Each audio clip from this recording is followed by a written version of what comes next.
Assalamualaikum warahmatullahi wabarakatuh. Selamat datang kembali bersama Mang Guru Mumu dalam acara Asiknya Belajar Jarak Jauh. Mari belajar, tetap belajar, dan fokus. Anak-anakku semuanya, hari ini kita akan mengikuti sebuah pembelajaran tentang rantai makanan. Apa sih rantai makanan itu? Seperti apa sih rantai makanan itu? Rantai makanan adalah perjalanan memakan dan dimakan yang membentuk rangkaian lurus, sederhana, dan tidak bercabang. Jadi, dalam rantai makanan ada proses memakan dan dimakan antar makhluk hidup, anak-anakku semuanya ya.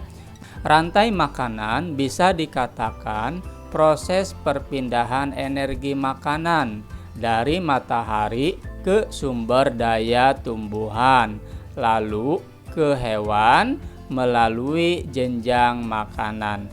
Karena rantai makanan ini adalah perjalanan memakan dan dimakan, maka kita bisa melihat adanya perpindahan energi dari makanan yang satu berpindah ke makhluk yang lain. Selanjutnya, contoh dari rantai makanan anak-anakku semuanya bisa lihat seperti ini. Nah, mungkin anak-anakku semuanya pernah melihatnya ya. Ini adalah contoh rantai makanan yang ada di ekosistem sawah, anak-anakku semuanya. Misalnya rumput. Rumput itu dimakan oleh belalang. Kemudian belalang juga bisa saja dimakan oleh katak.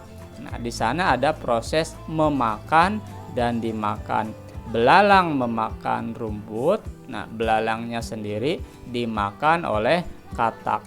Kemudian tidak berhenti sampai di sana, katak dimakan oleh ular ya. Nah, ular, jika ular tidak dimangsa, maka lama-kelamaan ular ini akan mati. Ketika ular mati, ular itu tentu akan membusuk.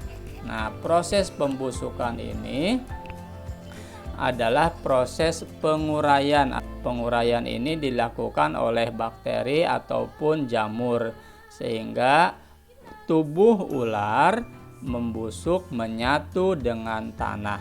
Proses pembusukan ini bisa membuat tanah menjadi subur. Ini akan kembali menjadi sumber hara bagi tanaman, bagi rumput-rumput, bagi tumbuh-tumbuhan untuk bisa tumbuh. Nah, inilah yang disebut rantai makanan, anak-anakku semuanya. Jadi di sana ada perpindahan energi dari tumbuhan dimakan oleh belalang, pindah ke belalang energinya. Lalu belalang dimakan oleh katak. Nah, energi di dalam belalang ini berpindah ke katak. Selanjutnya katak dimakan lagi, dimangsa lagi oleh ular, sehingga ular memiliki energi karena memakan katak. Nah, kemudian ular mati, membusuk, dimakan, diuraikan oleh bakteri di dalam tanah, oleh jamur-jamur di dalam tanah, sehingga terurai, hancur, menyatu dengan tanah. Nah, ketika menyatu dengan tanah, ular itu menjadi unsur hara atau menjadi pupuk bagi tumbuhan, bagi tanaman, bagi segala jenis rerumputan yang tumbuh di atas tanah. Itu contoh dari rantai makanan. Paham ya anak-anakku semuanya? Oke, kalau sudah paham kita lanjutkan.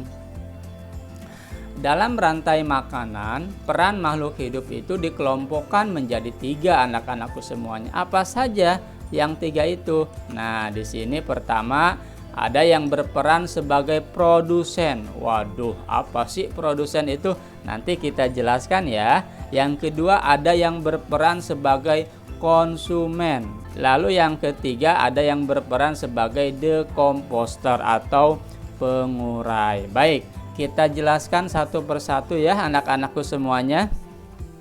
Produsen. Produsen merupakan organisme atau makhluk hidup yang mampu memproduksi makanannya sendiri melalui fotosintesis. Siapa yang bisa melakukan fotosintesis ya? Iya, betul sekali, tumbuhan. Tumbuhan itu bisa membuat makanannya sendiri melalui proses fotosintesis. Masih ingat kan fotosintesis apa? Iya, benar sekali. Fotosintesis itu adalah proses pembuatan makanan pada tumbuhan ya. Tumbuhan membuat makanannya sendiri melalui fotosintesis. Nah, semua jenis tumbuhan itu termasuk ke dalam produsen, artinya bisa memproduksi atau bisa membuat makanannya sendiri. Nah, ini yang berperan sebagai produsen yaitu tumbuhan. Lalu yang kedua ada peran konsumen. Konsumen adalah semua makhluk yang tidak dapat memproduksi makanan sendiri, melainkan memangsa makhluk lain. Paham sampai sini? Pasti paham anak-anakku semuanya yang hebat ya.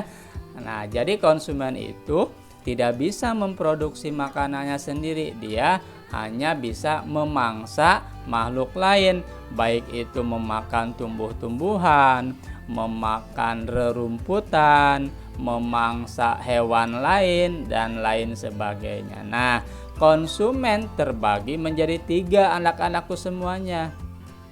Ada yang herbivora. Masih ingat herbivora itu apa? Ya, betul sekali, hewan pemakan tumbuhan. Ada karnivora atau hewan pemakan daging, dan omnivora atau hewan pemakan segala. Tumbuhan dimakan, daging pun dimakan. Nah, konsumen tingkat 1 artinya konsumen yang pertama ya, yang memakan produsen adalah herbivora dan atau omnivora. Jadi bisa saja yang menjadi konsumen tingkat 1, konsumen yang pertama memakan produsen adalah herbivora. Herbivora artinya hewan yang memakan tumbuhan, atau bisa juga omnivora. Karena omnivora kan bisa memakan tumbuhan juga. Nah, siapapun yang suka makan tumbuhan ini disebut konsumen tingkat pertama. Konsumen tingkat 2 dan seterusnya, yang kedua, yang ketiga, yang keempat ya, dan seterusnya, ini termasuk kelompok hewan omnivora dan atau karnivora. Jadi yang berada di tingkat kedua, konsumen tingkat kedua dan ketiga dan seterusnya juga, ini bisa termasuk ke dalam hewan omnivora dan atau karnivora ya. Karena hewan di tingkatan konsumen tingkat 2 ini adalah memangsa hewan lain. Nah, kalau hewan tersebut memangsa hewan lain, maka disebut karnivora, atau ada juga omnivora, karena omnivora pun bisa memangsa hewan lain memakan daging.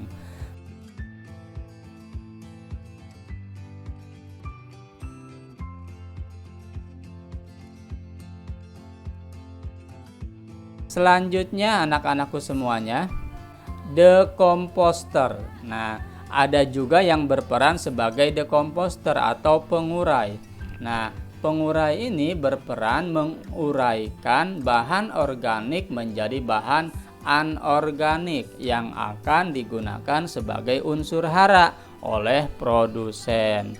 Nah, jadi hewan yang mati ya lalu membusuk. Nah, proses pembusukan ini dibantu oleh decomposter atau pengurai menjadi unsur hara yang dibutuhkan oleh produsen, artinya menjadi pupuk di dalam tanah dan bisa menyuburkan tanah sehingga bisa digunakan oleh tumbuhan yang tumbuh di atas tanah untuk bisa tumbuh dengan subur.